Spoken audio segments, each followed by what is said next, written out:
This government meeting is brought to you by Eastworks and our local cable subscribers.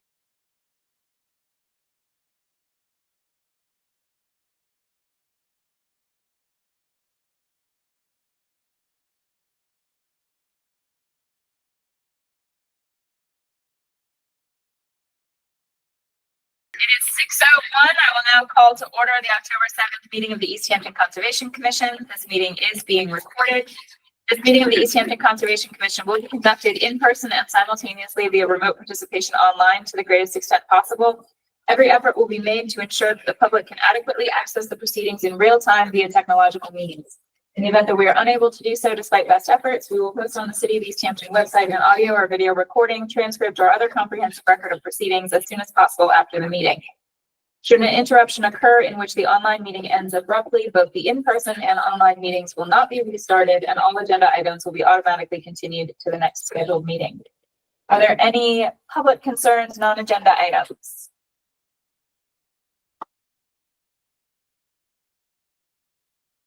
Hearing and seeing none, we'll move on to public hearings.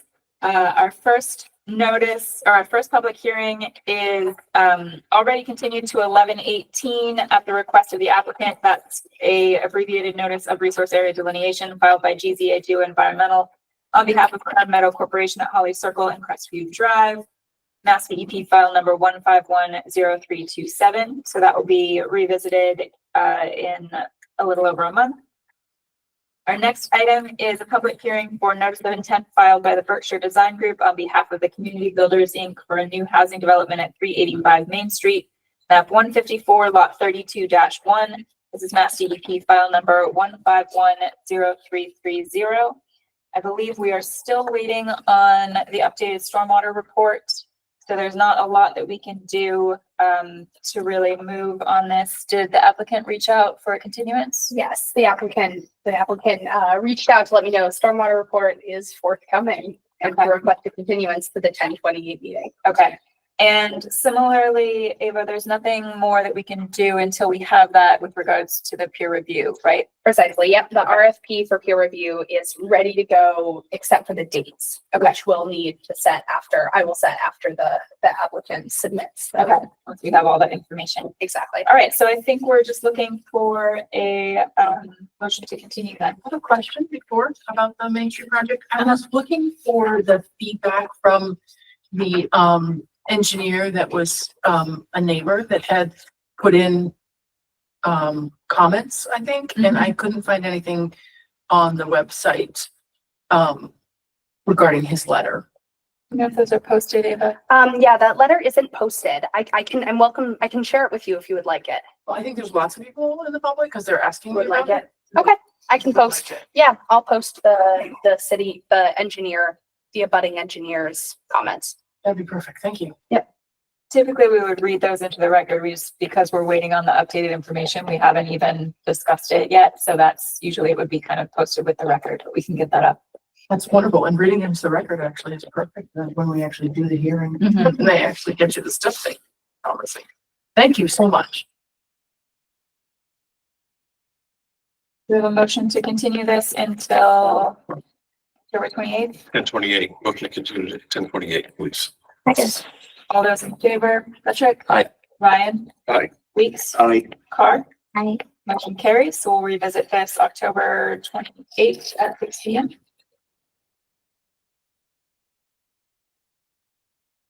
Moving on to requests for certificate of compliance.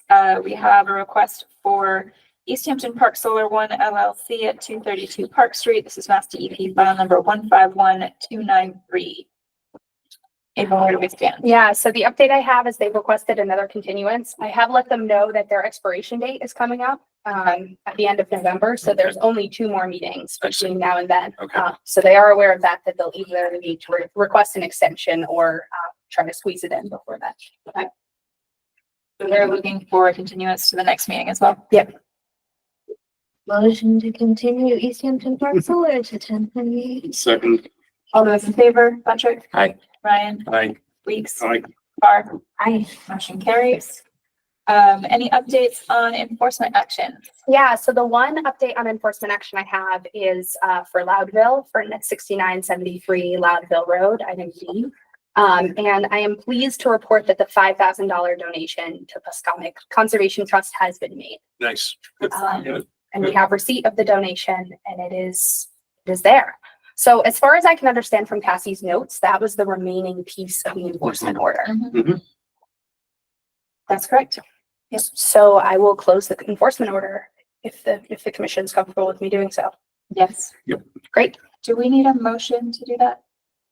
Maybe for good measure. Let's do it. Motion to close the enforcement order on Loveville. Second. All those in favor, Busher, Ryan, Aye. Weeks, Aye. Carr, motion carries, all set. Excellent. Nothing else on enforcement? Nothing else. Well, I guess, can I go back up the list? Yeah. Sure. Okay.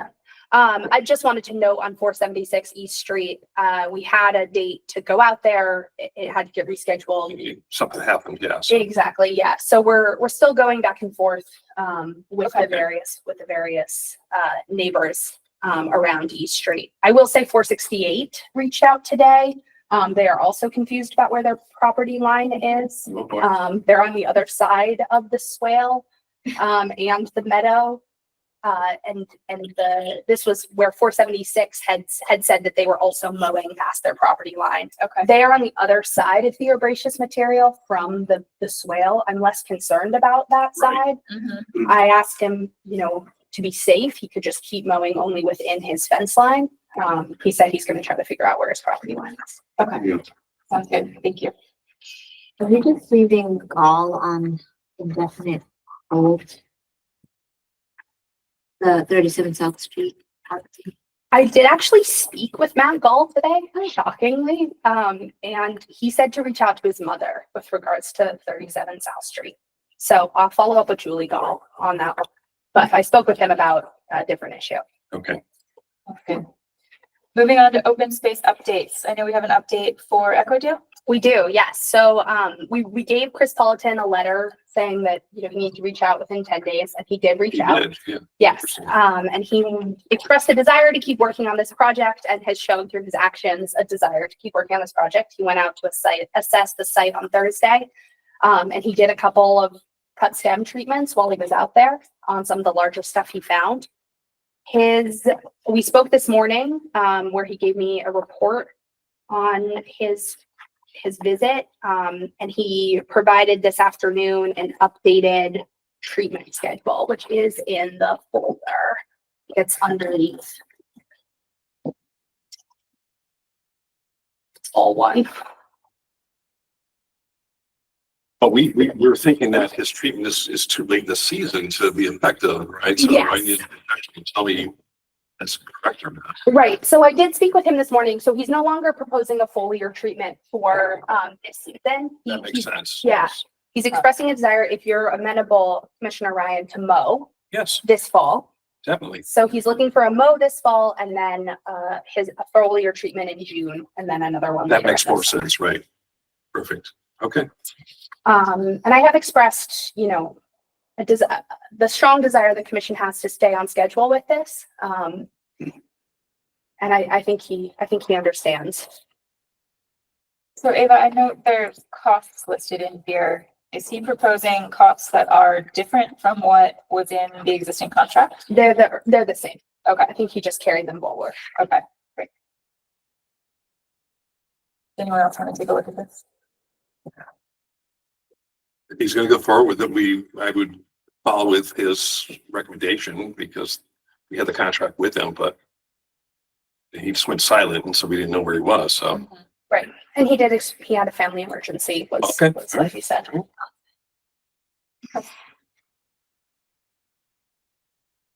All right, so our next move is mowing, which you'll coordinate. November-ish. Yep. And then we're just waiting for spring. And then we're just waiting for spring. Okay. Yeah. He did express what I saw in the field when I was out there with Matt, that the invasives are, that they're present, but not completely having been taken. So Mhm. he expressed a positive outlook that we'll be able to get them under control. Good. And there is, just so you're aware, if we go back to his original, there is a percent control target that they're required to reach under the contract, which they proposed of their own accord. A long time ago. Yeah, I want to say it was either 90 or 95%. It's just something to keep in mind as we do get further along. Excellent.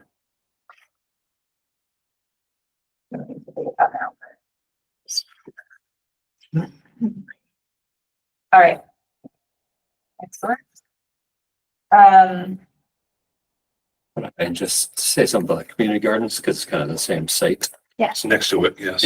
Yeah. So it's the same parcel. So after talking about Echo Dale West recently, I was like, what's going on with the community gardens? Because it's been ages since we've heard anything really. And just kind of I don't know how many of you, Jay, I'm sure remembers, but Yeah, it's active. They're using it. So.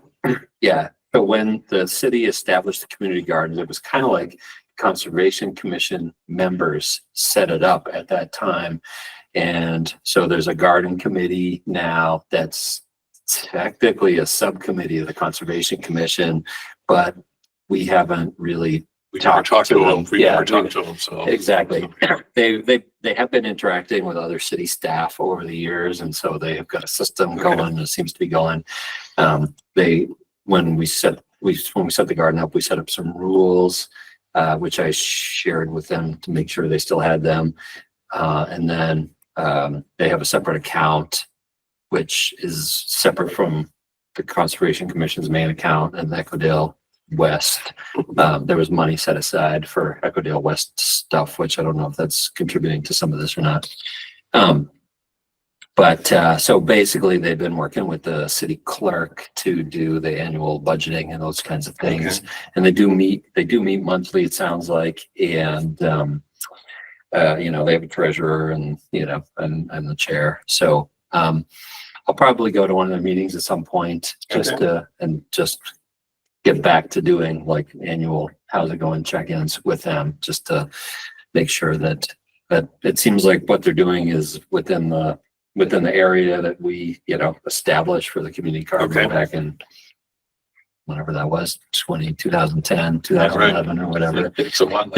So it was a long time ago. And there's the one thing I'm not sure on is like how they do plot distributions and those kinds of things. But anyways, so I've had a couple email It was exchanges. kind of a lottery system, wasn't it? It was kind of like. Yeah, it was a lottery system. There were rules in place to try, because it is public land, so you don't want people to like start feeling ownership over particular definitely. garden plots and those kinds of things. So there were rules about like you could have, one plot, and then if there were plots open, you could get a second plot, and those kinds of things. What I probably should do is just send everybody those two documents that we put together back then. And I don't know if they're running off something different, but like those are the kinds of things I just want to check in on. And, things are going smooth, and no invasives, not growing beyond the boundary. No, they're saying within their area, so nothing seems bad. Yeah. So. Yeah, they seem to be doing procurement stuff they have to do. Sure. Working with Barbara, and that's what I was nervous about. So it seems like things are going okay, but I'll check in with them again and just reestablish that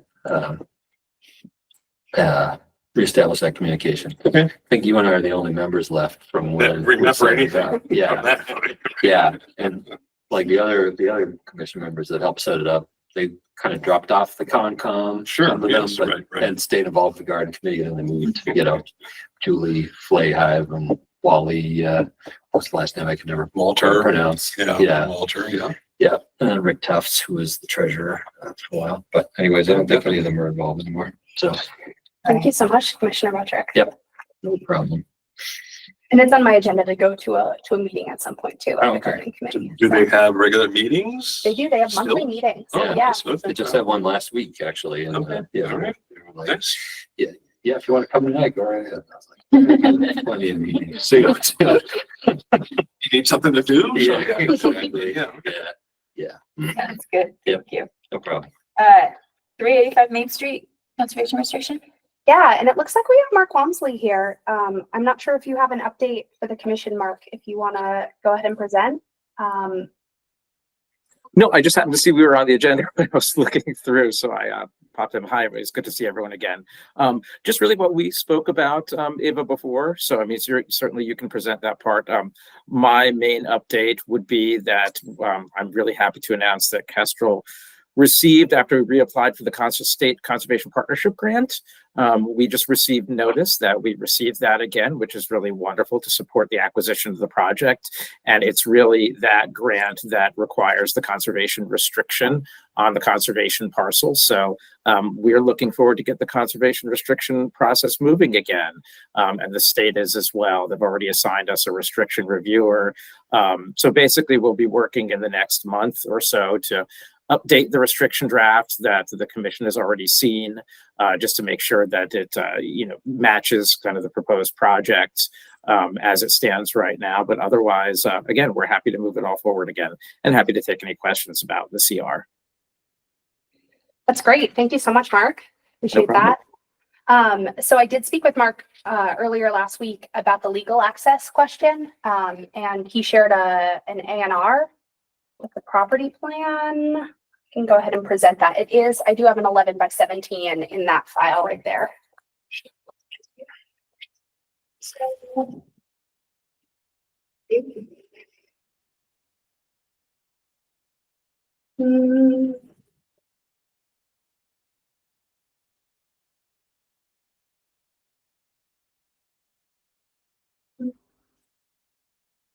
For those of us that have bad memories and aren't too bright, like myself, what's an A&R? Even no restriction. Approval not required. Sorry. Oh, okay. Thank you. Meaning subdivision. Correct. Okay, I see, yes.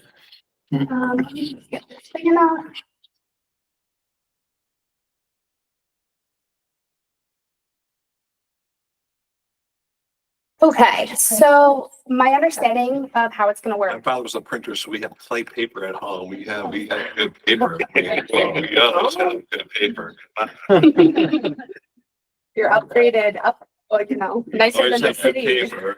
Dad said, buy the best paper you can. So the main relevant piece of for the legal access Huge. is that This is the how it was printed. I don't know. it It fits somehow. the piece of property that looks kind of like a cul-de-sac there was like an original. Do you folks remember a little bit of the land history of this? It was like a proposed subdivision and then it went through, but it was never properly recorded is my understanding. But is that not quite right, Mark? It's complicated, and I don't know if I have it completely right. There was a proposal to subdivide the property, and if they won a certain, I believe it was a court case, it would have gone forward. They did not win the court case, yet the assessor put in the lot lines anyway of the proposed subdivision, so it's a little wonky. Yeah, so it looks like there's a cul-de-sac road when there really isn't one. Right. So that's what we're looking at here. But that cul-de-sac looking piece of property is going to be the legal access for the Okay. CR. Right. So the road will cut right up it. And that's the plan. Okay. So that And will I can add that there's a differentiation here between legal access and practical access. So the legal access for the property giving it frontage is indeed that cul-de-sac looking parcel. The actual practical access for the parcel as planned will be through the new road being put in for the affordable housing development. So you'll enter from that road and then there'll be a small parking area right off that road soon after it, which will kind of hook you into the trail system. the parking area though, I thought was proposed within that cul-de-sac. Yeah, parcel. absolutely. It will be, but there may be, but the actual access to that parking area, it's going to be kind of closer up there to the road. But again, Yeah. there will be a new road coming in, which will access the parking. So But as far as long-term maintenance of the parking area and all of that, that would be Kestrel's property. absolutely. I think that was the question we were wondering about when this came up at the last meeting. Oh, no, absolutely. Yeah, the city won't have any responsibilities, as far as I know, for any maintenance on the conservation property. Well, and I think our question was more trying to separate how that piece was going to be operated from the development that's proposed. That's an excellent question. And there's a few, obviously, we're going to try and coordinate as much as we can. So it can get into the weeds a little bit in the sense where we will likely clear the parking area. There is going to be a multi-use trail in that cul-de-sac area on the first part of it, kind of almost like a promenade. And that first part of it will actually also doubly serve as emergency access to the back of one of the proposed buildings. So that needs to be kept clear for the fire department's request. So we're going to talk with TCB and make sure that that's done and coordinate who'll be responsible for, basically plowing that out in the wintertime when it needs to be plowed. But otherwise, maintenance will be ours, and we'll continue to cooperate with TCB on the design to make sure the trail system all works together and everyone has access, and the maintenance responsibilities are clear for each element. Okay, thank you. Are there any other questions regarding the capital property separate from the development? Has the property been divided yet, or is it still one large property until the sale?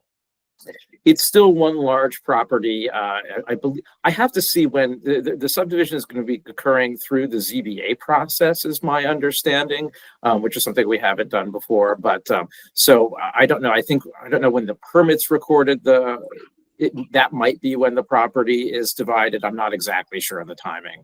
But either way, it will obviously be divided before purchase. To be clear though, Mark, there are already 3 different parcels, correct? There's just a piece of 15432 that's being carved off from the development parcel. Yeah, I can say that because of kind of the odd history of the parcel, it required a lot more notes on this A&R plan than most have. The best way to look at it, if you want to kind of see the future, number one is the hash mark for the CR and the conservation property, and also look at where it's called out in circles, lot 1 and lot 2. That really describes kind of how all the parcels fit together. But basically, if you want to just look at it too, just graphically, the hash marked areas will be the conservation property with the CR. What's the difference between a lot and a parcel? That's a really good question. I'm not sure I have an answer for that. We needed some way to describe everything and how they were going to be divided. And we had worked with city planning on that, former city planner Jeff Bagg on that, just to make sure that, again, it satisfied everything. Everyone knew what was going on. So we decided again on the lot 1 and lot 2, and that's probably how it's going to be referred to in the deeds when it's subdivided. So the terminology on this drawing is that the lots are the future parcels and the parcels are the... Exactly, lot 1 and lot 2. That's the most germane thing to the future heading forward. So I think currently it is 3 parcels. Mm-hmm. And I it think will- you're right. Yep.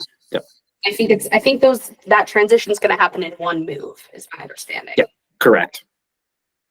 Refers to 385 Main Street. Is it all 3 parcels? Is Yeah. 385 Main Street? Yes. Okay, I just want to make sure I understand. Thank you.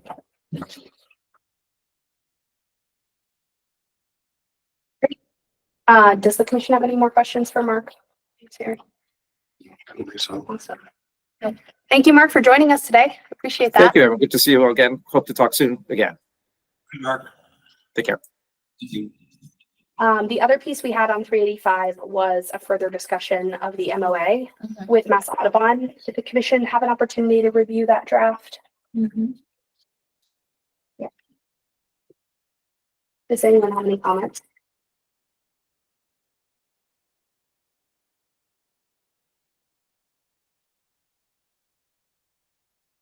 Brief perusal, it looked pretty much like what we've been saying all along. Any other comments? It's for the peer review. No, this is the MOA between Mass Audubon and the Easthampton Okay. Conservation Commission.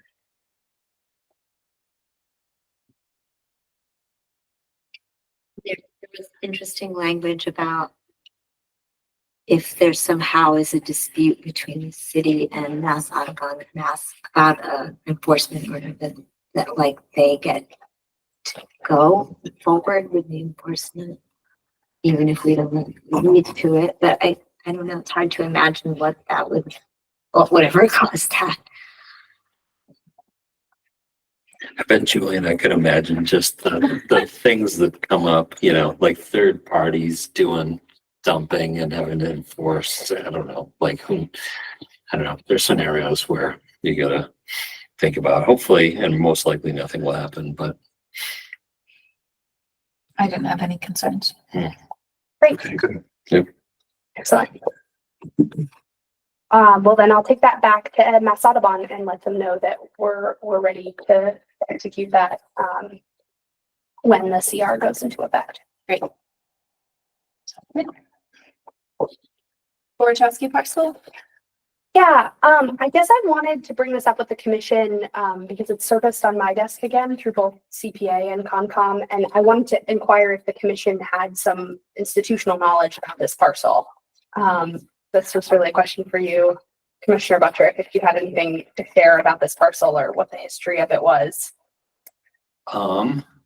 Yes. It's hard. What do you want to know?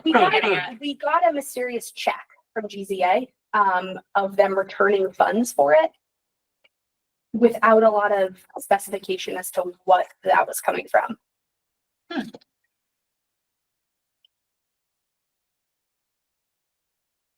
I can also do a little more digging. I just wanted to see and really put it on all of our radars that this is a parcel that the Conservation Commission owns. Was at one time a few years ago some conversation about reworking the trails. I think there was some conversation maybe between Jeff Bagg and some of the local mountain bike people about trying to do something. Yeah, it's about as much as I remember. They were trying to repair the trail after the storm. Oh yeah, there was that too. They were trying to repair the trails, but it was kind of like natural heritage area or something. Yeah. And it wasn't easy. It wasn't going to be easy to do that. So. I don't remember there ever being a consultant involved, but it's very plausible that there could have been through the planning office and we just weren't part of it. Okay. Which parcel is this? Borachowski parcel is off of, what road is that? Hendrick? On the mountain, on the top of the mountain, or up the side of the mountain. Up the side of the mountain. And then it comes Coming down to down. Hendrick and there's a Birmingham. narrow access through, it looks like you're going through somebody's yard, but there's. Yeah, a I know, sign I around live there. Hendrick. I don't live there, but I walk that a lot. Yeah. And the mountain bikers are doing a lot of damage up there. I actually think it's not the mountain bikers. I think it's, I've watched them digging up there to make jumps and all sorts of other are you stuff. sure it's not the dirt bikers? Cause I see dirt bikers doing that. Oh. And it's not the same people. They're very different user Okay. groups. Either way, they're bikers as far as I'm concerned. Well, Rich Lombard was part of the process because he's a mountain bike guy. So they were trying to like correct the storm damage, but it's kind of a natural heritage area. So it was kind of not easy. So. Yeah, so what I recollect is that there are actually at least two different parcels, one of which was, for lack of a better term, paid for with conservation funds, one of which was, it's probably state funds, that passes down somehow. And then one of the other parcels was purchased with like water supply protection funds. Oh, wow. So legally speaking, like there's no public access on one of the parcels, but there is on the other parcel. But it's just like people treat it like it's just one parcel in I the see. area. There was conversation about putting in like parking for trail access or a trailhead, Yeah. like almost at like the water supply Okay. place, like the well site, which might even be on a third parcel or might be on the water department Right, parcel or okay. whatever. That came up, it wasn't that long ago. It was when Jeff Bagg was the planner, I think. And so I think they were looking into some way to get access and trails or whatever. And had raised an issue at that time that's like, you just might want to look into what the allowed uses of the parcels are. I think that was the last. I think that was the last I heard of it. Maybe So maybe the check is really something with that we weren't really involved with, and Okay. that's my best guess anyways. All right. There may be some useful documentation in or around the files associated with the open space plan. I know it came up during that, renewal as well. Sounds good. Yep. Cool. I'll do a little more digging and, Nice. and Yeah, nice. see where we get on it. There's a cool area. There's a little like, yeah, the fire pond or something up there. You wouldn't think when the wind damage occurred, I think Yeah, it's that's crazy. crazy. Some damage That was too. crazy. Yeah. Yeah. And when I first joined the commission, the city planner at the time said that Is it Jessica or it was Stuart. Stuart? Oh, my Beckley. goodness. Yeah. There was, How old are you now? well, no. There was a lot, I think part of the purchasing of the parcel was putting a value on it. And there was a lot of like really high grade oak on it that would have had a really high timber value. So I think there were people that wanted to cut. That wants to remove it and take it, right? Yeah. Yeah, to move it out. Yeah, interesting. Yep. But it's so steep. Yeah. It makes no sense. I don't know. Yeah. So I don't know. Nothing happened with that. No, I don't nothing. know that a lot of people would have an appetite to go logging those parts of No, it. that's- So, yeah. So there it is. Great. Thank Yeah. you. No problem. Is it really bad protocol to just ask GZA why they're giving this back? No, we're in the process of that. We did already call them. Yeah, we just have an outgoing call to them. So I'll let you know when we know. Make us look really dumb if we ask. All right, moving on to compliance updates. The first one I have an update for is H, 6973 Loudville Road. And we do have some folks here from that except they're not here anymore. I saw him. Did you see them leave? No, I didn't see him leave, but I saw. him Yeah. there. Yeah, they were here. I saw Rob was on the screen. Yeah. What is the, can you give us the rundown? Yeah, the update I have is kind of incomplete though if they're not going to speak to it. I talked to Carlos and he described the rocks as an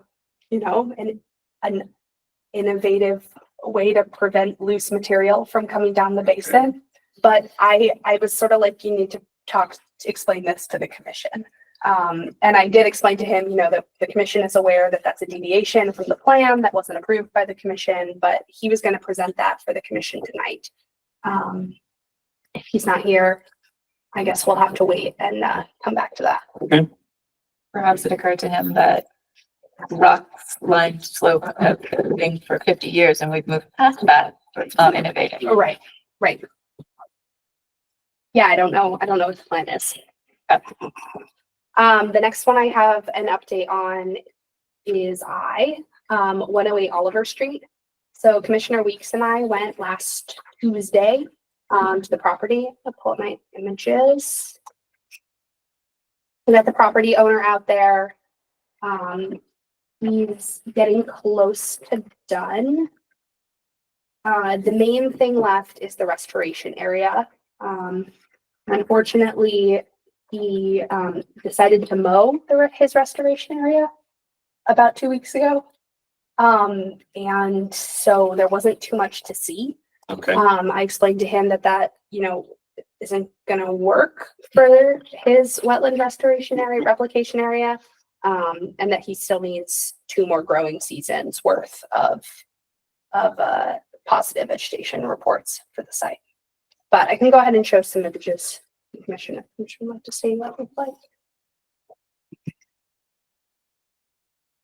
Ava, I would assume that area is also meant to be no touch in perpetuity. Yeah.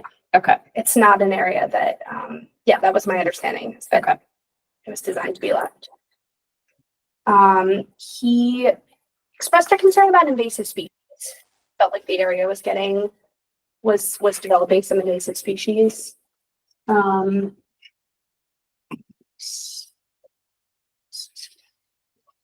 this is what the replication area looks like right now. It doesn't look too good. Doesn't look too bad. What was planted? Did we have shrubs and things planted there that we mowed off? No, so it looks like a wetland seed mix was the proposal. Okay. And yeah, I asked him to send me the seed mix that he planted. He did move the soils, like he moved the wetland soils from close to the crossing over there. We had a conversation about invasive species. I think the property owner was a little bit confused about invasive species, had a more colloquial understanding of what invasive species were as a farmer. That's the So- impression I got. Yeah. So I sent him a list of Massachusetts invasive species, so that he would know that some of the woody vegetation that was starting to come up was not in fact invasive, or rather what the commission was looking for. Okay. So that's the update on the replication area. The crossing looked good. This is the crossing from either sides. I'll make them a little larger. So did they wind up going with a wooden decking over abutments? Is that what they built? That is what they built. Okay. Which was no change. There was a change proposed, and then the commission disapproved it. Right. So they stuck to the original plan. The seating is It stuck to the original size. I don't remember it being a decked structure originally. I think it was meant to be a culvert, and they realized it was going to be very expensive. But it looks like they found perhaps a cost-effective alternative, which is great. Yeah. I'm just guessing, but I don't think that was the original. okay. This is the side of the house. The grass has mostly grown in pretty well, except around the back where it's more shaded. So Okay. he knows that also needs to be fully grown in. Okay.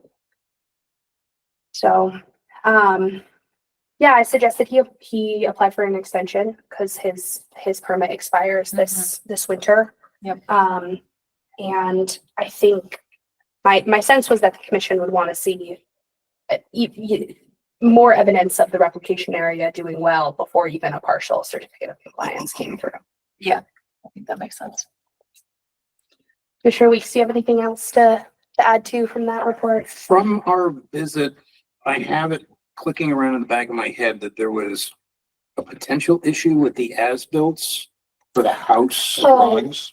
I think so. And I got the impression from Mr. Chicoine's comments that that was going to be a potential stumbling block to, engage an engineer who could, I guess apply his stamp to the drawings. Am I recalling this somewhat correctly? Yeah, you absolutely are. And Commissioner Boots and I actually spoke about that after the site visit. And I went back in Cassie's notes, and she had approved him to do a swing tide method of an as-built, but he could complete that, but it needed to be stamped by a professional engineer. Sure.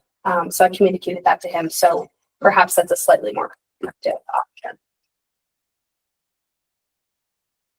And a contextual thing is, I think the landowner is trying to do this project as much as possible on his own.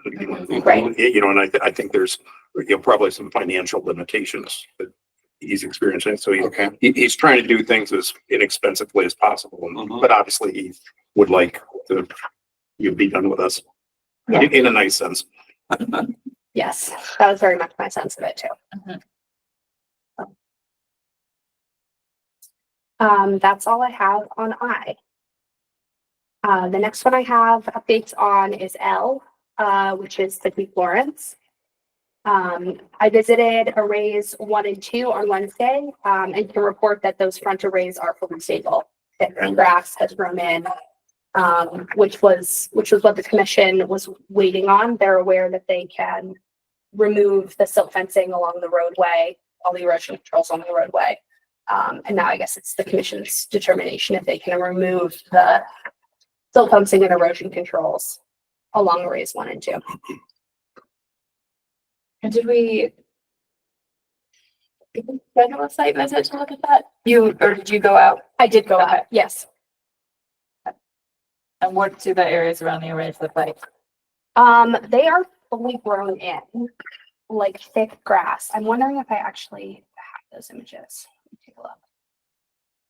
Are you comfortable with allowing them to remove all of those controls? I am, yeah. Okay. Okay. Was anyone else there for that sidewalk or was it just you? No, and I have the images here if that would be helpful. Oh, I have them. I mean, we know it's been vegetating for quite a while, so Mhm. I'm comfortable letting you make the call with where you think it's okay to remove. Okay, great. Is everyone Yeah, all I'm right good with with that? that. I'm good with that. Yes. I am too. Mhm. Excellent. The other update I have from them is a request for a species change for the plantings in the back. Okay. They want to change from one species of arborvitae and one species of juniper to two different species of arborvitae. I have them both pulled up if the commission would like to see them. Arborvitae is never our preference, so which subspecies of arborvitae is probably not going to be of concern to us. Okay. It's deer food. Yeah. So on the original plan, let me.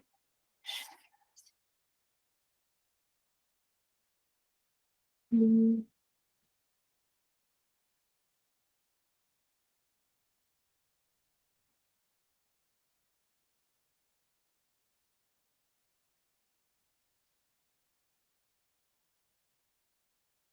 Just, I don't think we really paid attention to the variety before, so my goodness, it doesn't make a difference. Yeah, as long as it's not. It's really more for. right, okay, so this was the original plan, and it's a lot of trees. It's 30, Wichita blue juniper, and then, 29 of a arborvitae. Okay. And they wanted to change from this one, the western, this is the western arborvitae, to a different arborvitae, to this one, the green giant, which I'm sure commissioners have seen around. Mm-hmm. And they wanted to change from the Wichita blue juniper to dark American arborvitae. And they cited primarily nursery constraints as the reason for that. They can't get them. They can't get them. Interesting. And also that there's a fall dig hazard on the western red cedar. They can't be excavated this time of year, Okay. and they want to get them in soon.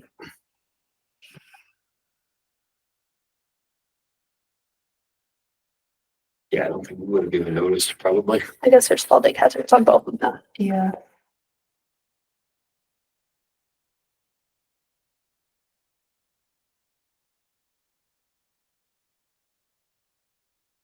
As long as they're not on the invasives list, I don't have any concerns. There are no concerns. Yeah, but there's certain ones the deer will eat and certain ones they won't, but I can't remember which Yeah. ones are which. Totally. And my understanding is that this was primarily this was a privacy screen. Is that? Yep, it was. That was the main reason for it. But if they want it to survive and the deer Yes, eat yeah, it. we don't want the deer eating because it's just, But is it part of the order of conditions that they have to go through 2 planting cycles or something? No, not if it's not a replication area. The only, there might be something from the planning board's perspective, because I believe planning board is who required this screen.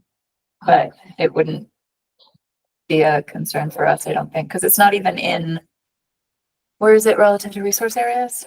I don't think we're in I think resource it's pretty areas. far but- away. Yeah. Yeah, Yeah. But Yeah. this planting is part of the order of conditions. right. Yeah, they do need to put them in. Yeah. But I don't think that we had anything, I don't think we have anything in the order. You could check, Ava, but I don't think we have anything about particular number of growing seasons or anything for this. But the planning board may have stipulations for maintaining that screen over time.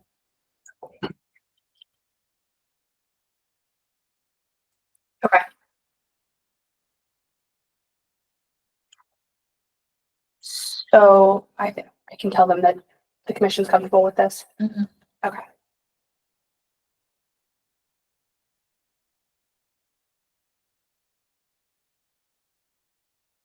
That is all I have on 50 Florence. Okay. Next down to N, 65 Lovefield Street. Yep. Greg Haas is looking to schedule like post-construction requests for certificate of compliance site visit. And he requested I bring it to the commission to see if any commissioners would like to come on that, if I could schedule with you. Alternatively, I can just schedule it and you're welcome to join if you can. Sure, schedule it and see what happens. Okay, sounds great. Excellent. I've been out there and it looks quite good. Good. So Good. it's exciting. Okay, coming down to O, we have Tasty Val.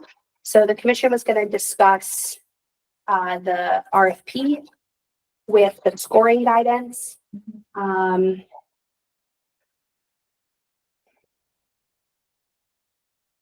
Just share that. I will note that I did receive some correspondence from Frank suggesting that he may have additional concerns, but I have not received any more note on what those concerns might be. So Okay. I think the commission should proceed as planned. I shared with him this draft with the note that it is a draft. So the only changes, just to go ahead down and highlight them, are I did add these notes as requested by Commissioner Buttrick about an estimation of reports and about the amount of time.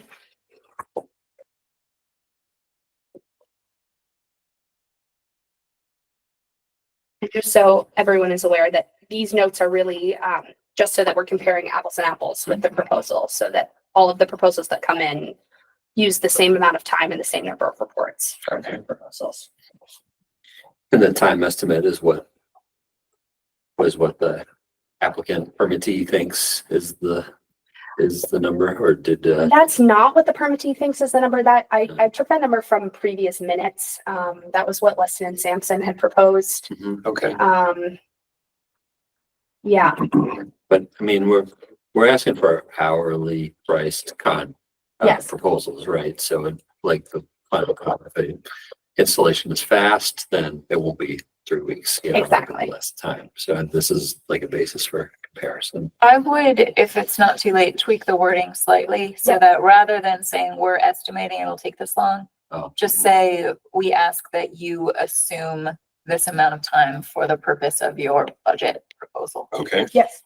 Perfect. Yep. Because I don't know how long it's really gonna take. Sure.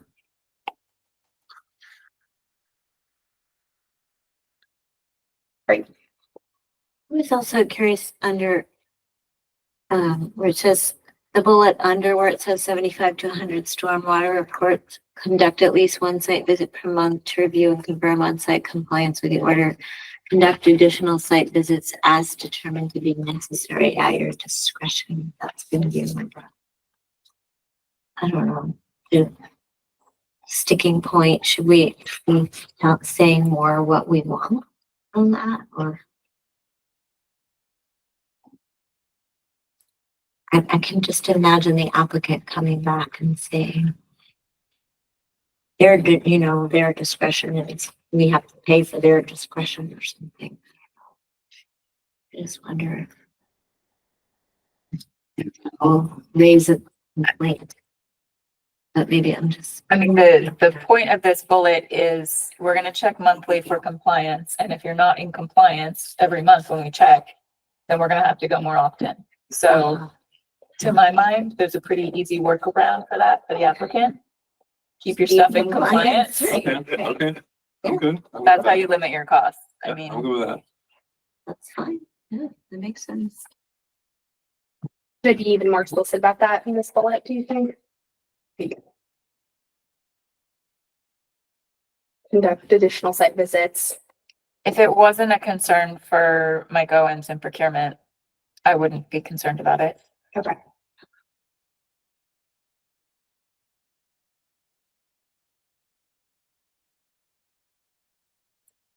$75 to 100 reports.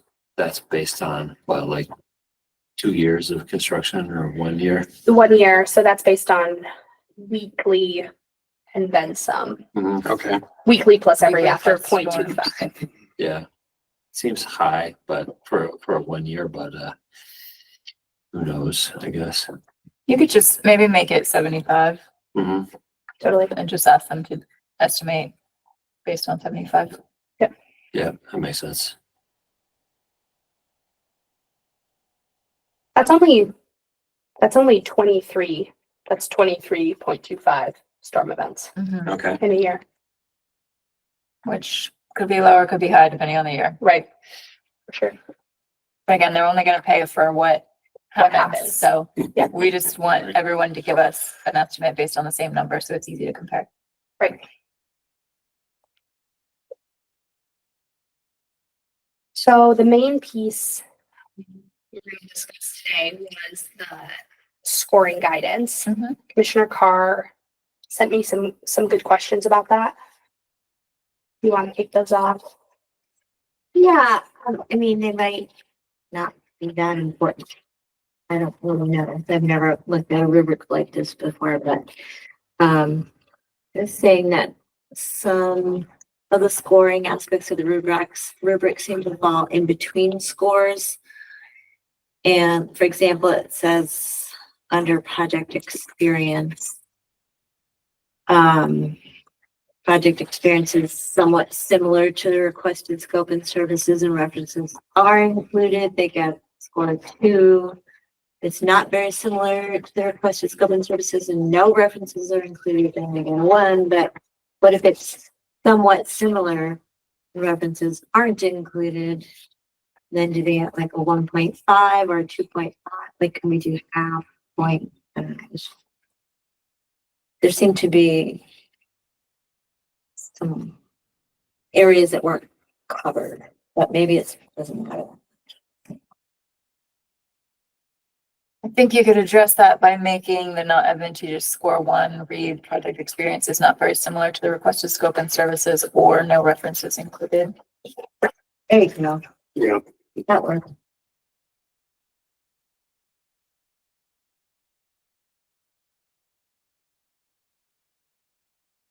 And then maybe this last one is an and. Which is represented by the comma. Kind of complicated the last one because you could easily send references but still not have them be appropriate to the scope of work.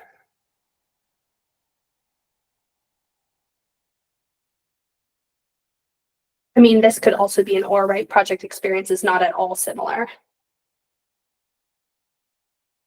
Versus Yeah, not very in similar. which case you get a 0 and you can supply references all you want, but if you haven't done anything along the lines, it's still a 0.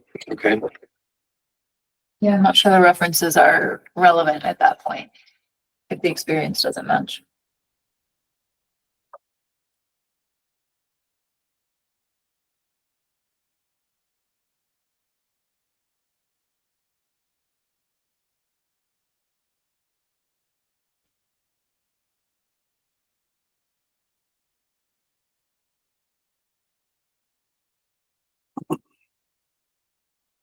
Think like the same thing on the wetlands experience, like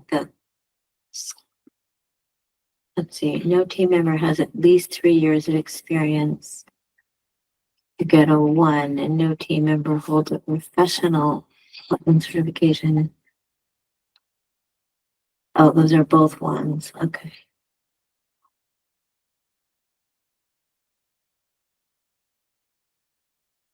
Okay. Not exactly sure how Mike Owens decided like what has a 0 score and what gets a 1 score.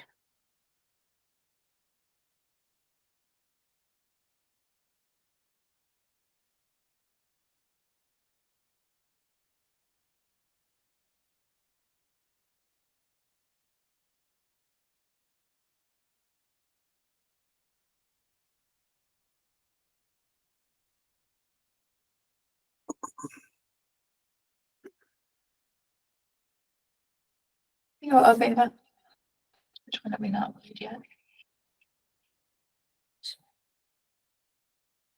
So the problem I think we're gonna have is that anybody who follows the instructions is going to get the top score. There's no differentiators here because this is very standard work that's hard to differentiate. Right. We're not asking for anything innovative or unique or that requires sort of, them to think about the approach. It is what it is.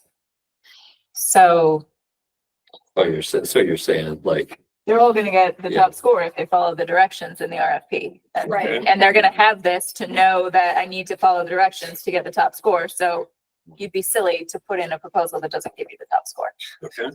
We're not gonna have anything to rank on. it's funny, I've been on the other side of this so many times and never been on this side of it. Because being on the other side, what they're gonna do is they're gonna look at the scores and they're gonna go, okay, I gotta make sure that I outline the specific personnel and the specific personnel are identified for each service task. Check, I got 3 points. And then they're gonna go to the next one and they're gonna be like, okay, did I do this? Great, I'm gonna get 3 points. And so you wouldn't submit on this if you weren't gonna get the top score. Right. Interesting. Okay. And then how is the commission going to make a decision? Or at least how will we make a decision without potentially being seen as being biased? Right. I mean, I wonder if this one, right, the project experience is very similar, project experience is somewhat similar. Like that That one has a little bit of subjectivity to it. right. Definitely. That's the only one. Is there any way of incorporating something in here where we can look at amount of project experience too? Or is that just making our lives more difficult? Or like down here, like the 3 years of wetland experience. Yeah, and if somebody has 13, then, yep, that up. Yeah, but that also probably bundles the cost and then they could come back and say, well, we only need 3. Yeah, no, you're absolutely right. If we're still look. Yeah, I mean, it does feel like this is kind of challenging because I think what we're being asked to do is trying to make this sort of as like sterile and numerical as possible. But right, as Commissioner Busa said, like what happens when we get in a situation? I mean, I guess we could not send them a rubric and then we'll just know if they're good at following directions. Mm-hmm.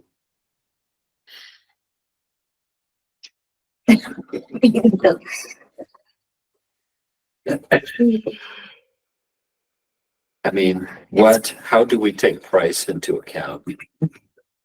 And the commission is not required to take price into account. I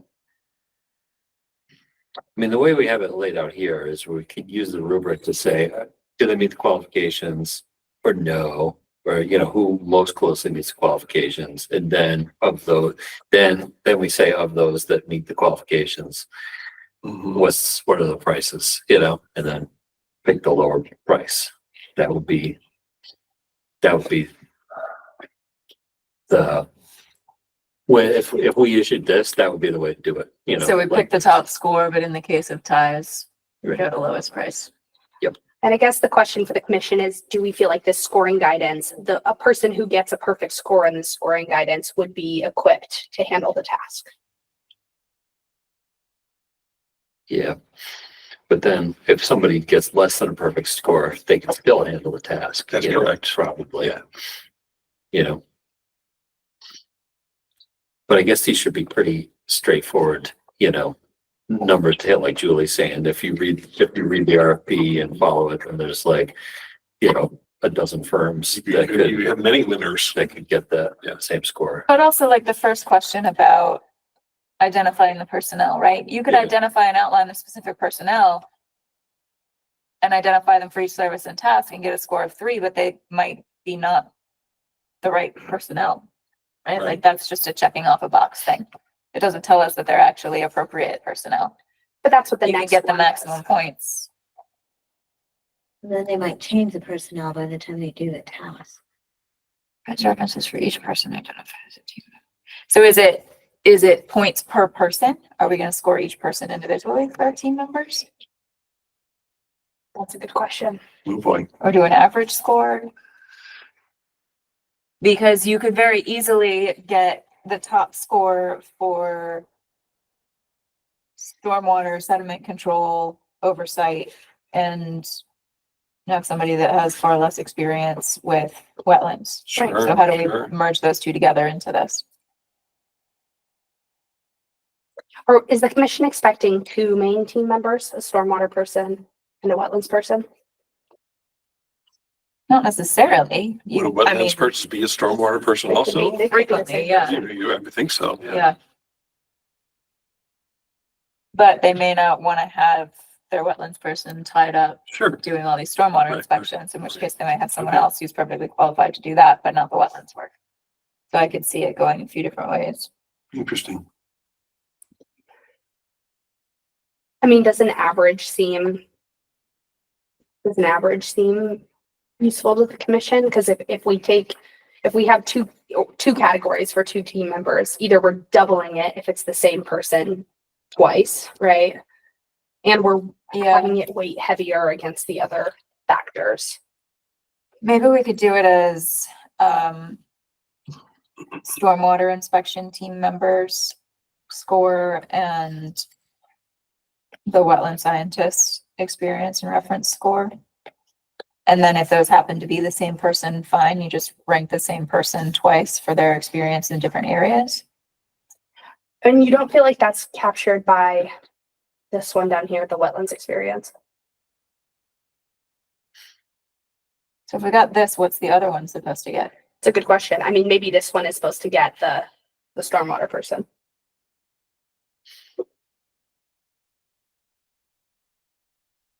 I mean, can we make suggestions about the rubric?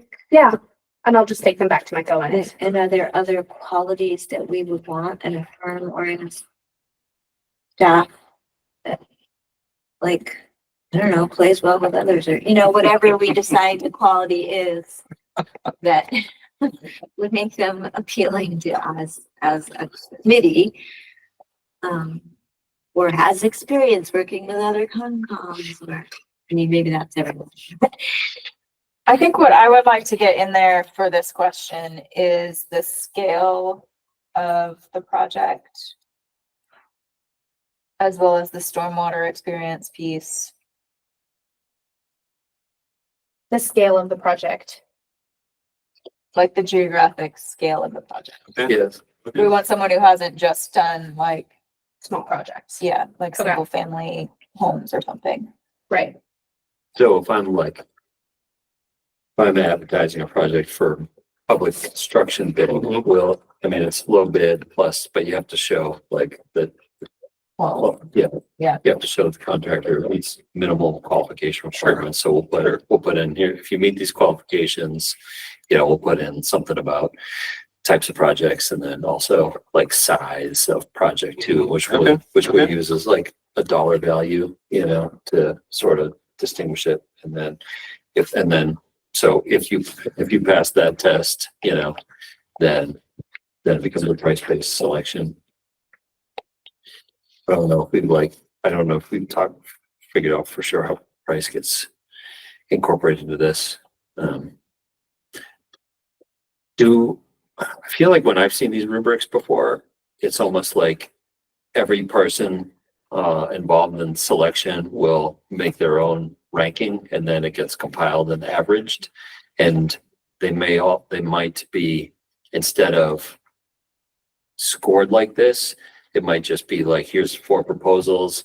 And then for each person involved in the selection, you know, rate the proposal that is most advantageous in this category of 4, and the one that's least advantageous a 1 or something.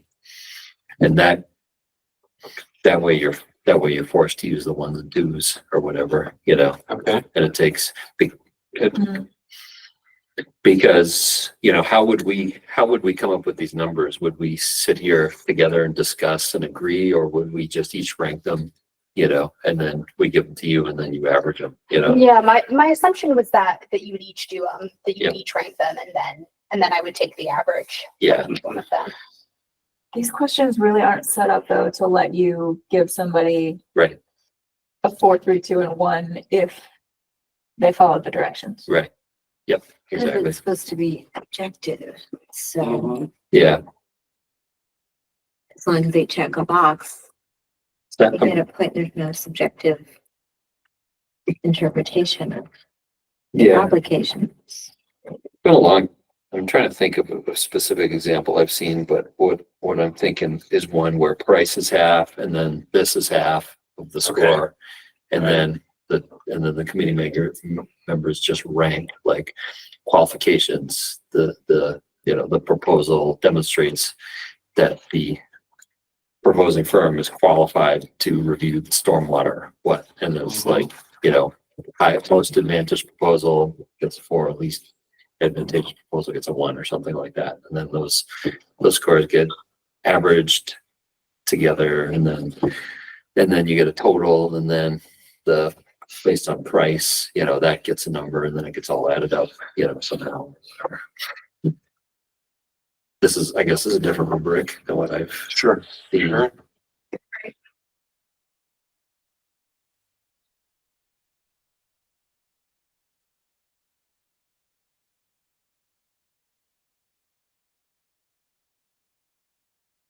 I mean, if this is what we're being given to use, we can use it, but the Julie put out a very good problem with it, So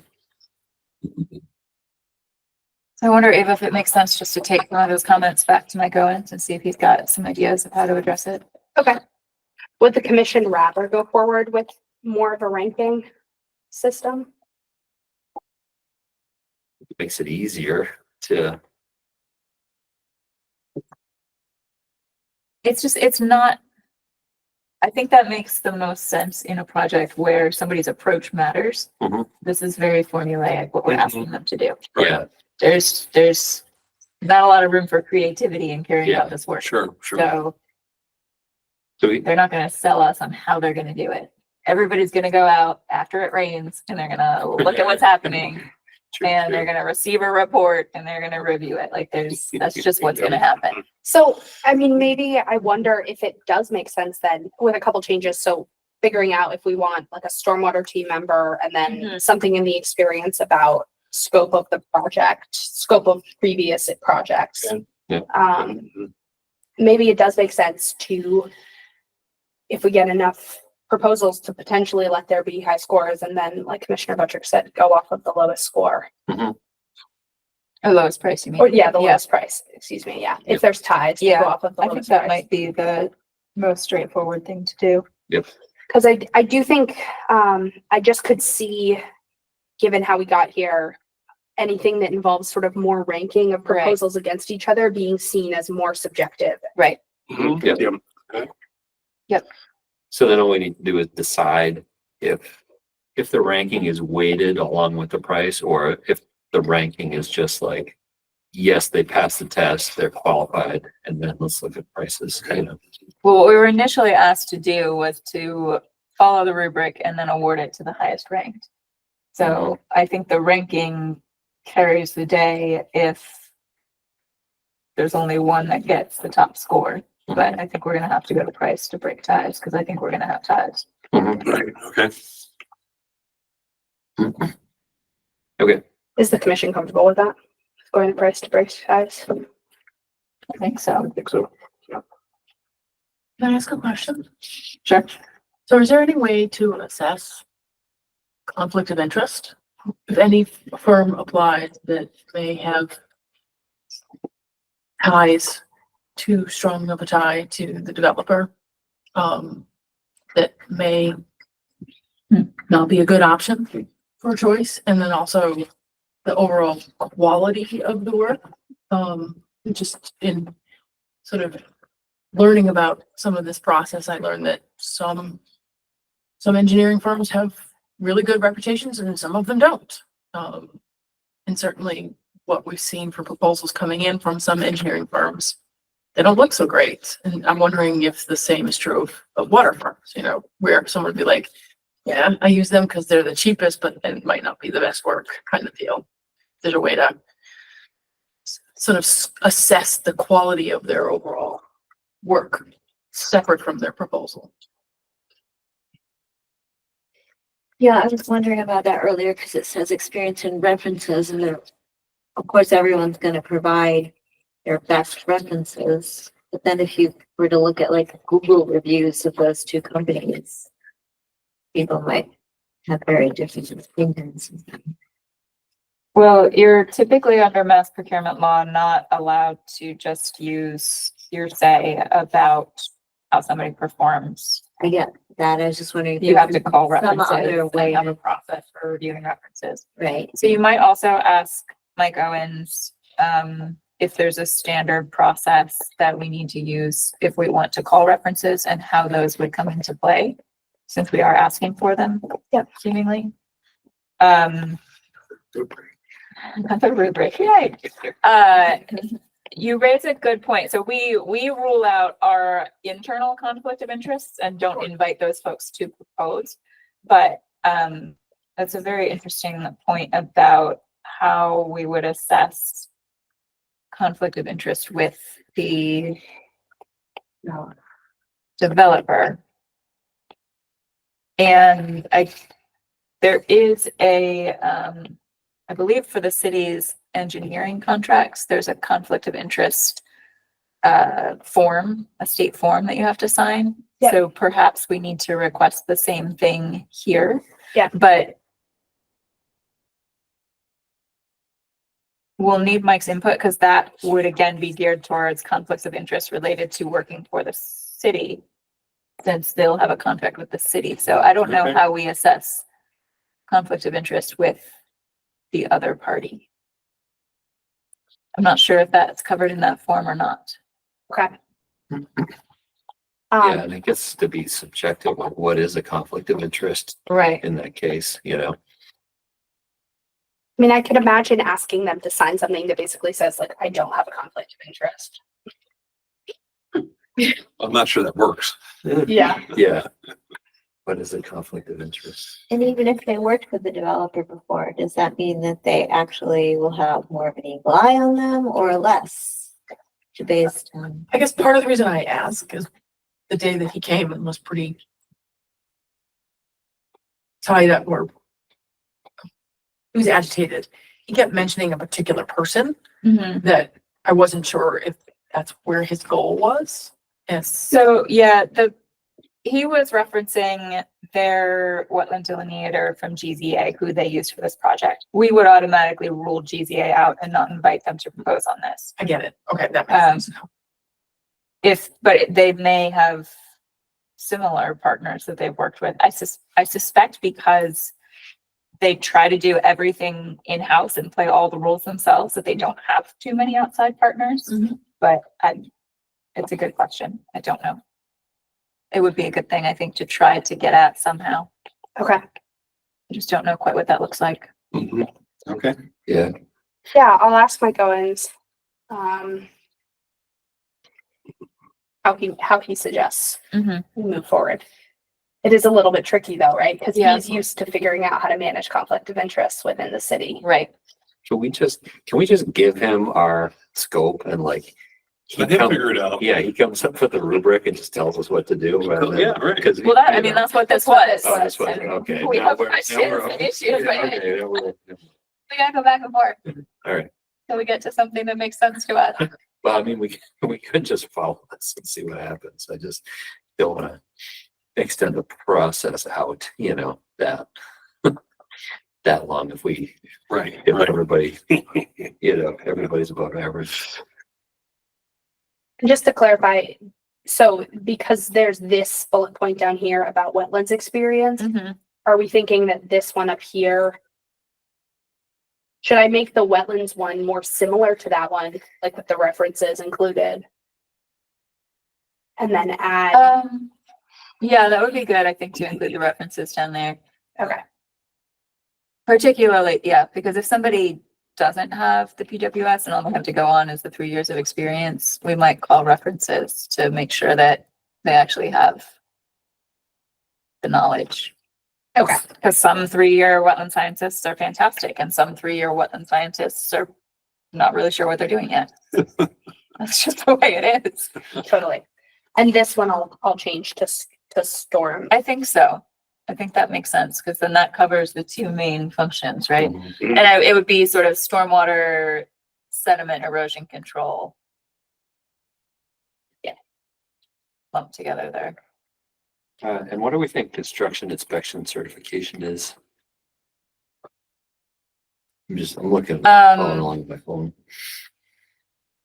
Inspection certification. So they would need, and yeah, maybe that should be clarified, that it should be.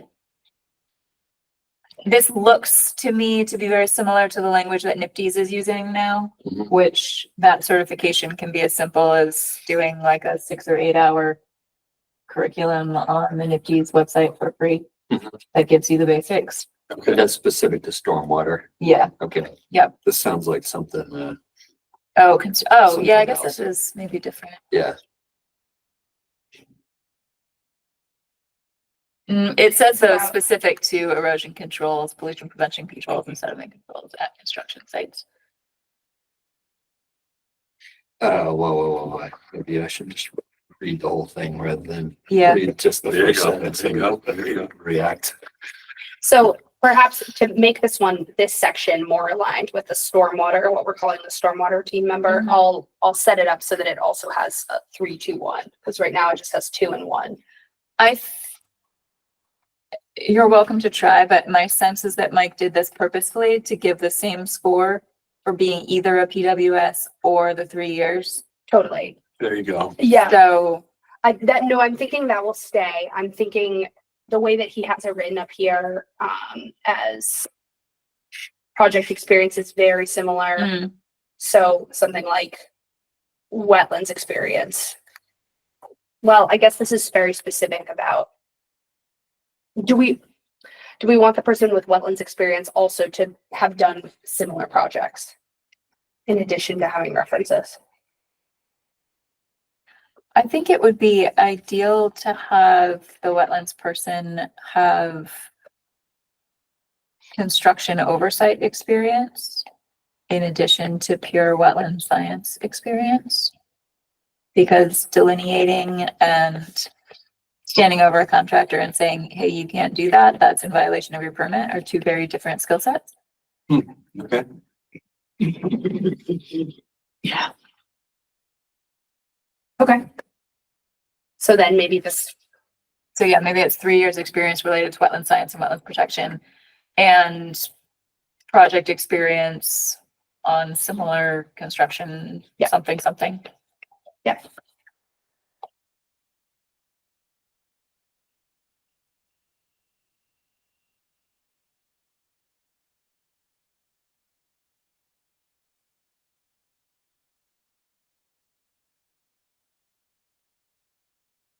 If nothing else, we're accomplishing making this whole thing much more complicated Yeah, for yeah, everyone. We're doing good. We're doing good.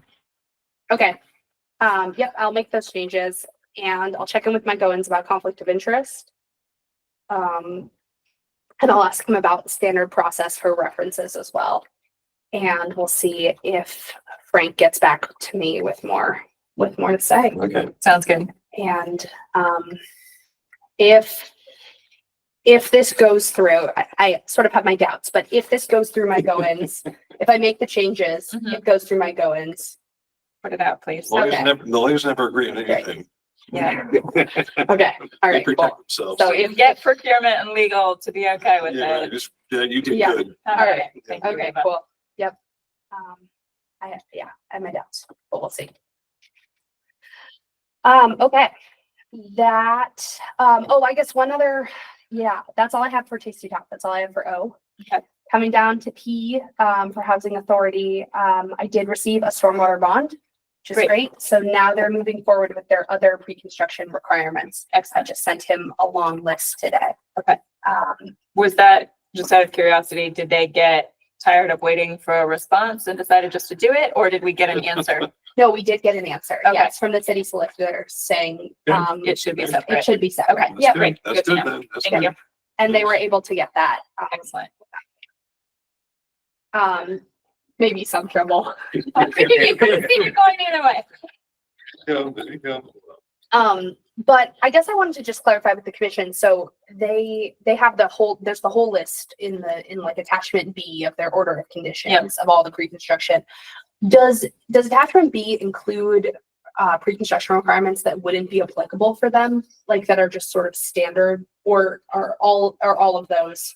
Just wondering about, like, I don't know, the storm, like the invasive species piece, all of those. They need to have an invasive species plan. They need to have an O&M plan. They need to have all of those pieces. They're building stormwater stuff, so they definitely need to have an O&M plan. Yeah. Yes, that's a stormwater permit requirement. Okay. I imagine the invasive species plan, I mean, we typically require that for most projects. I don't remember if we talked about what that would look like in this case, but at the very least, it's limiting transmission of invasives during construction. Yep. We'd have to go back and look at the minutes as to whether we required them to do any treatment As they went. Okay. adjacent to their area or anything. But I guess the short answer is it's possible there are things that are boilerplate, but generally we try to make sure that what we're putting in there is applicable. Okay. Great. And I could also find the minutes from the day that the OOC was issued, and that would also be eliminated. Cool. Great. And Cassie, I was looking back, and Cassie did do a pre-construction site visit, but they didn't have their erosion controls up yet. So we'll have to do another one. Yep. Okay. That is the update I have on that. Great. We're off of open projects, active projects. We're down to, I did, just real quick on S, I did notice that there are giant piles of soil at Our Lady of the Valley. yeah. Just driving by, it looked like all of their silt fence was in place and intact, but would you just make a point to keep an eye on it, since that is right at the top of the slope? Yeah, Yeah. totally. I've been getting reports from them, from Patrick Lord. Great. After all the rain events. Excellent. But yes, I'll do a site visit. And I drive by there frequently, and All the time? these large soil piles are away from the edge where Yeah. the slope. Okay. They are, yeah. Okay. I was just surprised at how big they are. I didn't, They must have major landscaping needs. That's the only thing I can think of. well, they were doing some significant regrading up at the top, I believe. Yeah. Weren't they or weren't they? I don't know. They were I'm not gonna sure. build that memorial garden thing. They're Like it was large piles of soil. I was just surprised. Okay, interesting. Isn't there like they're supposed to be vegetated if they're there for what, over More than winter? 14 days. More than 14 days, and it seems like some of them have been there for more than 14 days. No. All right, I just noticed them for the first time a couple days ago. All right, sorry, Ava, moving on to general business. There's a copy of the minutes on the table. Commissioner August offered some edits. And those have been incorporated already. That's, That you Yeah. edit. Yes, and I added your edit too. Thank you, Commissioner Carr. Are we ready to move to accept the minutes? I'm good. I read them. Motion to approve the minutes for 9/23/24 with edits accepted. Second. All those in favor, Patrick, Hi. Ryan, Aye. Weeks, I, Carr? Aye. Motion carries. Thank you. Wetlands ordinance. We don't have too much of an update. We had a meeting. We're gonna have another meeting in a few weeks. Moving on. We promise it is moving along. It's all good. It's all good. Ava's getting up to speed. Getting up to speed. Where the rest of us have to get She's a ourselves little back up to busy. speed. She's a I little know. busy. We asked her to do a few things, so, but it is moving. Great. Okay, then the big one for today is the big general business for today is the Groveland Forest cutting plan. We received a revised forest cutting plan from Groveland Street. It's on the table right there. A couple of the notes. Is this the one now that we looked at just recently, or is this the one from a while ago? This is the one from a while right? ago. Yeah. So I'll project this for the public. And interpret it. Yes, and interpret it. I'd be happy to. I did speak with Sean Libby today. I am heading out there with him. this is why I spoke with Matt Gall. I wondered if that was why. Say that again. I wondered if that was why. Yeah, yeah. I now have his cell phone, which I don't think anyone has had before. So that was Matt exciting. Dahl? Yeah. Okay, good job. This is not, no, the site is on Groveland, right? Let's go one right there. Okay, everything just keeps saying, that's, I think, her hotel. And I'm sure where you cut on Union Street. Yeah. You already did that when they redid the street. Yeah. So what do I have to say about this plan? It's different. They increased the scope of it from the February plan. They increased it from 200 white pine to 400 white pine, from 25 acres of cutting to 40 acres of cutting. So they did increase it substantially. I was reminded, Sean Libby really emphasized that if this plan is complete and things in the field are flagged and marked as they should be, he can't hold this up. Right, we don't have jurisdiction. Exactly. Yep. We don't have jurisdiction. We can only comment. One thing we already noted when we were reviewing the plan was that he's labeled, the labeling of the wetlands seems to be off, and there's 3 wetlands on the front sheet, but then appear to be 4 on the plan. And they're not the ones that correspond with each other. Okay. So that will need to be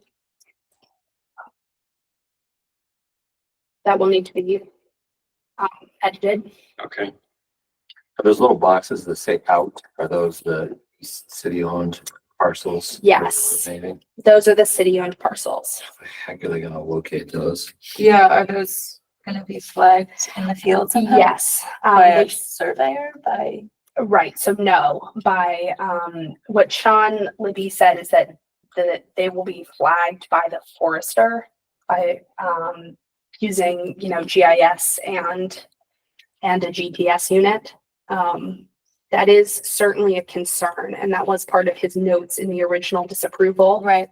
Was that the possibility of a timber trespass seems quite high.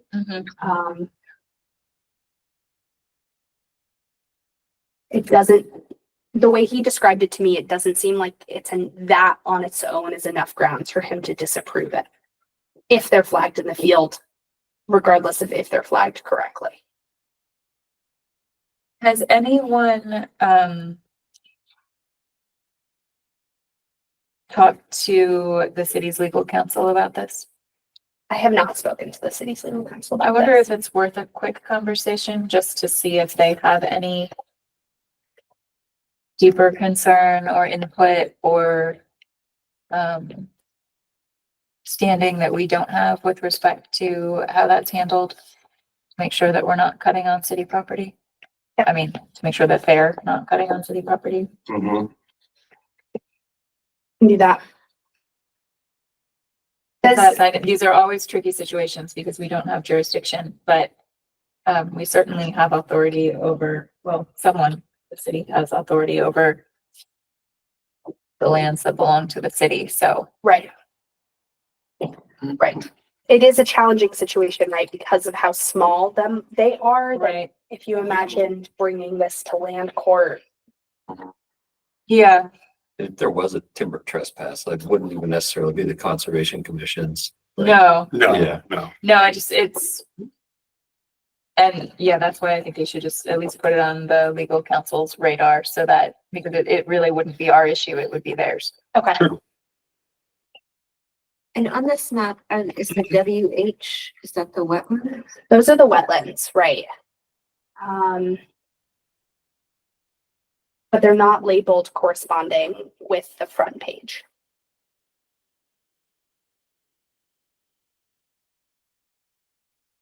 The other thing that Sean made note of when we were speaking is that the arrows that you see right here is a stream, right? That's where those crossings are, SC2.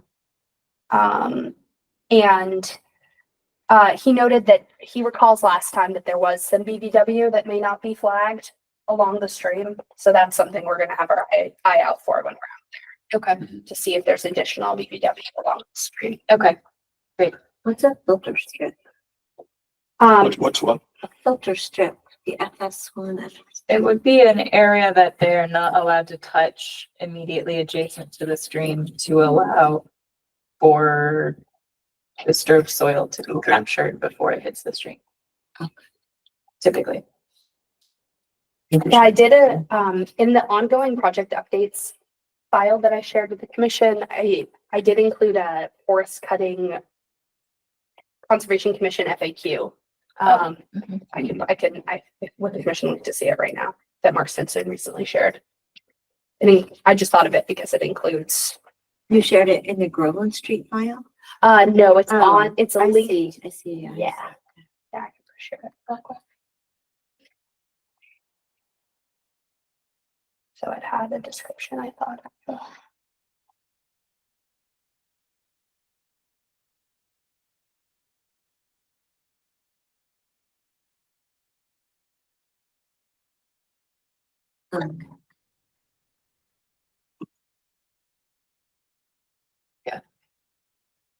Um, And one thing Sean did just tell me about this, he's worked with this logger before, and that he was noting that he respects his filter strips. That's what he's Okay. in the field from this Good to logger. know. Yeah, I mean, I guess what it comes down to is that there's a timber harvest proposed. It's private property, most of it, some of it, yeah. So they do everything they're supposed to do and have everything flagged and collected properly, and then I guess it is what it is. Right. And just so the commission's fully understand, they are allowed to harvest in wetlands too, so they can go in and take if there's any pines in there. They just need to leave 50% basal coverage. Didn't know that actually. What is basal coverage? Like leaf coverage. Like canopy?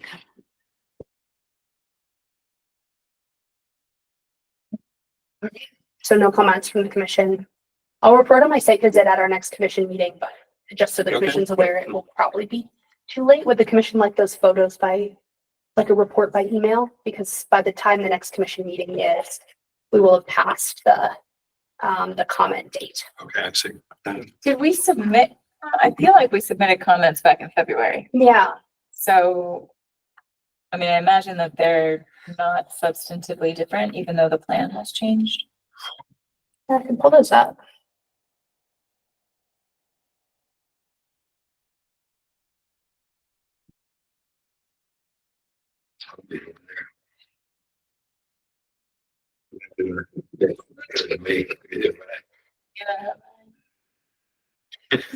There is your stomach out. That's true. It was obviously not adequate. Yeah, Few lunches are still adequate at 7:30. that's right. That's right. If I'm not sure, I would like want to see that lunch. I'm just looking through the file right now. These were Sean Libby's comments.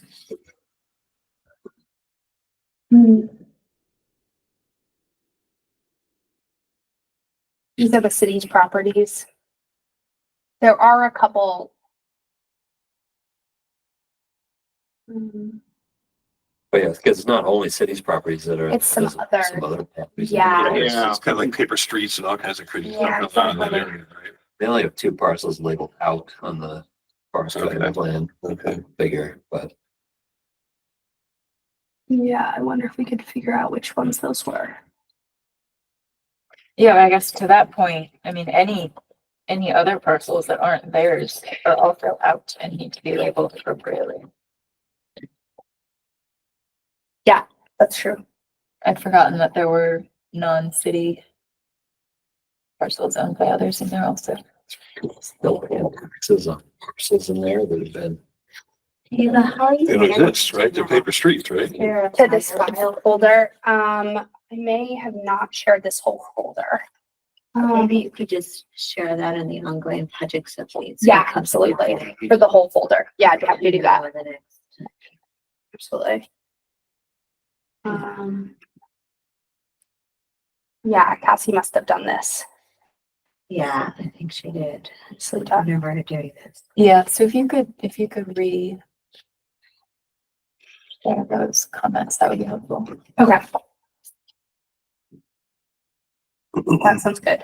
And you said the window to make new comments will close before the next meeting? Yeah, I think it will close. Well, I guess, so it depends a little bit, because I think when Sean Libby asks for changes, I want to say the clock starts again. So, So- and I can confirm that he's at least going to ask for the wetlands to be labeled properly Okay. from one page to another. So there will be another 10-day period, and those are 10 business days. It's possible. I mean, we're 15 because we have 3 weeks from now. So we're not quite 15. We're like 14 or 13 business days out from the next Conservation Commission meeting. So I think it's pretty possible that we actually will still be in the comment period. Okay. Hard to know. Okay. But I will reshare. I can find the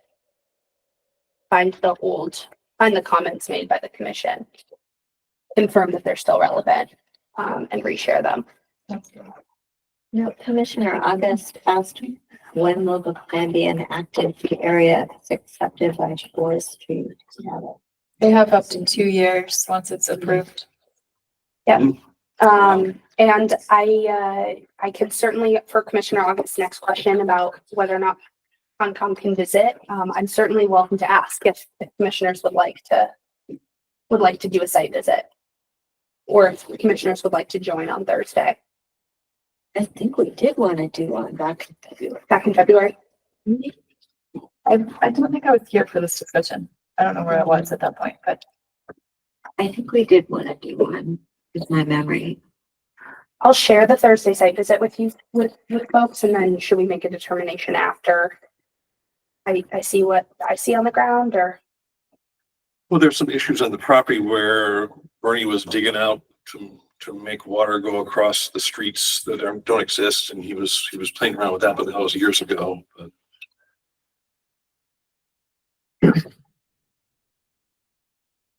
it doesn't matter for a forestry plan.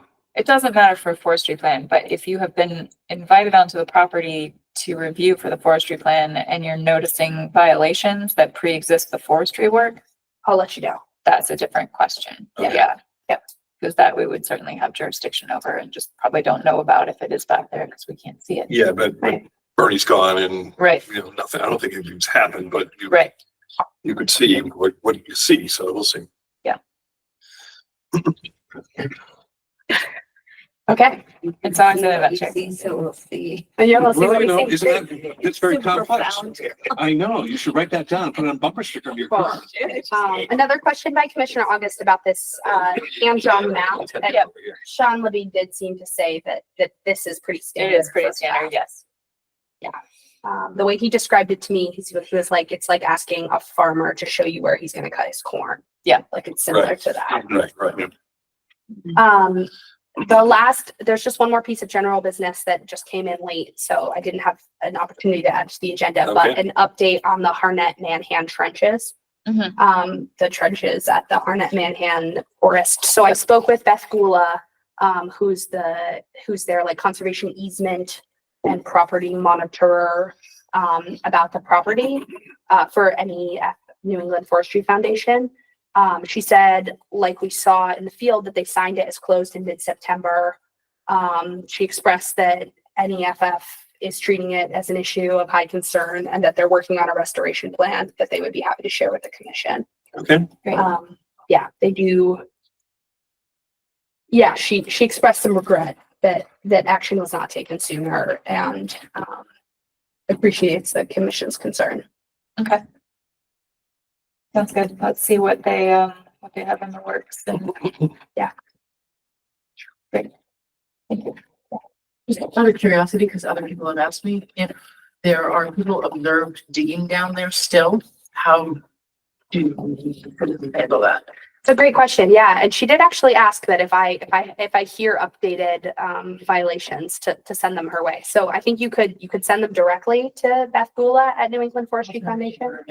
Yeah. Or you could send them to me and I can send them to her. She lives in Montpelier. So I offered to her that, if she hears of specific reports, I could go out and do quick site visits for her. Favorite way to partner her there. Montpelier, Vermont. She lives in Montpelier, Vermont. That's a Yeah. long, yeah. That's Right. a long commute. All right. Be crazy. Like the cops could just be called, but I guess that's not really how things work, But she didn't ask for that, Yeah. If that was, I think it was some parcel we had years ago, we had some like illegal stuff going on and cops were like, no, this is a land issue. We don't want anything to do with that or something. It's just like, Fair enough. yeah, okay. Thanks. Any further business? think we're good. Can we have a motion to adjourn? I move that we adjourn the October 7th meeting of the Conservation Commission. Okay. All those in favor, Patrick? Aye. Ryan? Aye. Weeks? Aye. Carr? Aye. Motion carries. It is 7:41. We are adjourning this meeting of the Easthampton Conservation Commission. Our next meeting will be at October 28th at 6 p.m. Nice. Thank you.